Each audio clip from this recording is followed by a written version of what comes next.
folks, Fast Ready D here. We're on the Oswegatchie River, and this is site 44. I believe this is the first site you're going to come to from the parking lot down below if you're on the upper Oswegatchie.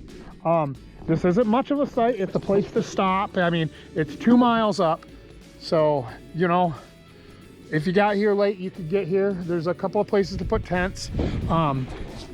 Again, the current's way higher than it normally is. You got a fire pit. That's it. I already looked for a thunderbox. I did not find one. If there is, it's off in the brush somewhere, really hard to find.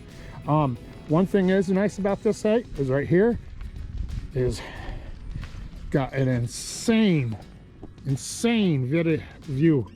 Oh my gosh, that is beautiful up through that. I can imagine what that looks like in the summertime. All right, if you like this sort of video, don't forget to hit that like and subscribe button. And if you want to see more, tap on that notifications, and that'll let you know next time I put out a video. Until next time, have a good one. I'll catch you